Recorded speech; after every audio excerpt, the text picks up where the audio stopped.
Alhamdulillahirabbil alamin wa bihi nasta'inu ala umuri dunya waddin wa sallallahu ala sayyidina Muhammadin khatimin nabiyyin wa ala alihi wa sahbihi ajma'in wa la hawla wa la quwwata illa billahil aliyyil azim.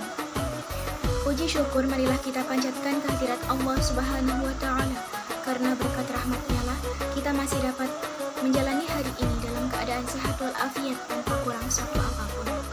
Salawat salam marilah kita haturkan kepada junjungan kita Nabi Agung Muhammad SAW yang senantiasa kita harap-harapkan syafaatnya kelak di akhirat nanti. Saya Nazila Yuswa Quratul Ain dari program studi ilmu Al-Quran dan Tafsir. Video ini adalah bagian dari ujian akhir semester mata kuliah ilmu Islam terapan dengan dosen pengampu Bapak Musa. Baiklah, saya akan menjelaskan pemahaman saya mengenai bab pertama, bagian pertama atau bagian pendahuluan dari buku Ilmu Islam Terapan karya Profesor Dr. Andes Haji Muslim Akadir MA.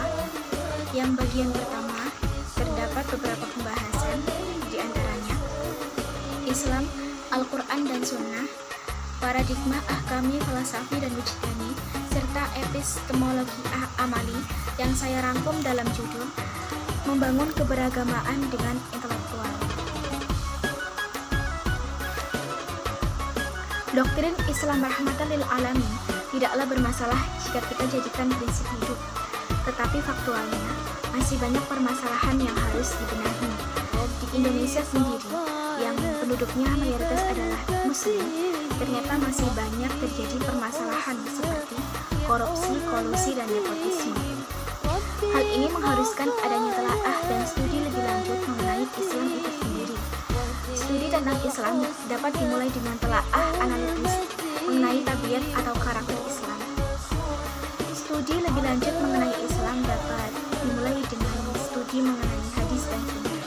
Hadis atau sunnah adalah wujud keberagamaan yang langsung dilakukan oleh Rasulullah, penerima wahyu dari Allah Subhanahu wa taala. Universalitas dalam sunnah tidak lain adalah wahyu dan unsur lain yang tidak meruang waktu, serta harus ada dalam setiap keberagamaan manapun dan kapanpun, asal pelakunya beriman. Sebagai generasi setelah meninggalnya Rasulullah, kapanpun dan dimanapun, berarti menjadi singularitas pemeluk yang berbeda dengan generasi sahabat. Universalitas ajaran Islam memanglah menjadi esensi masyarakat orang yang beriman di kemudian hari. Namun yang menjadi teladan bukanlah singularitas generasi sahabat yang menjadi konteks perilaku Rasulullah itu. Oleh karena itu, kegiatan intelektual untuk memahami dan proses faktualisasi untuk membentuk keberagamaan perlu dianalisis dengan lebih akurat. Alih keberagamaan adalah wujud orisinal keberagamaan yang dibangun oleh komunitas orang Islam manapun atas dasar kegiatan intelektual untuk memahami universalitas ajaran serta proses faktualisasi yang diselenggarakan. Dalam studi tentang Al-Quran, Sunnah, dan Fiqih, wahyu didudukan menjadi subjek, sehingga sumber dan arus pengertian berpijak pada kandungannya. Dalam ilmu ini, pokok bahasan bukan hanya norma seperti dalam paradigma ahkami, namun sudah bergeser ke pelaksanaan ajaran. Akan tetapi, berbeda dengan paradigma falsafi, pokok bahasan yang mewarnai bahasannya bukan pola pemikiran atau suatu pengalaman orang beriman tentang keberagamaan, melainkan pelaksanaannya. Unsur yang harus ditegaskan dalam lingkup pelaksanaan ajaran yang terbatas pada pengalaman tasawuf, seperti dapat diperhatikan dalam rumusan tujuan yang hendak dicapai. Dalam tradisi keilmuan ini, materi pengalaman keagamaan yang menjadi bidang kegiatan tasawuf lazim disebut dengan istilah wujdan, sehingga paradigma yang disepakati oleh mereka adalah paradigma wujdani. Uraian bab 1 ini dengan prodi ilmu Al-Quran dan Tafsir sangatlah relevan atau berbanding lurus. Dalam bab 1 ini berisi tentang pembangunan masyarakat Islam, sehingga masih perlu telaah lebih lanjut mengenai Al-Quran dan hadis.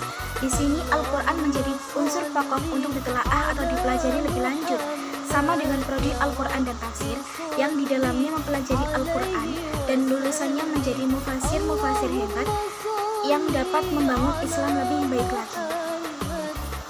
Beberapa catatan penting yang harus diperhatikan adalah bagaimana faktualisasi Islam terjadi dari Islam yang bersumber dari Al-Quran dan hadis yang kebenarannya bersifat mutlak, tapi ketika dipahami manusia menjadi relatif. Oleh karena itu, jangan menganggap pendapat sendiri paling benar, karena hakikat kebenaran itu adalah dari Allah. Manusia hanya bisa berikhtiar, ijtihad menemukan kebenaran, maka perbedaan adalah rahmat. Pada implementasi ini, Islam yang santun itu yang penting dihayati dan diamalkan. Sekian penyampaian materi dari saya. Mohon maaf apabila dalam penyampaiannya terdapat kesalahan. Terima kasih. Wassalamualaikum warahmatullahi wabarakatuh.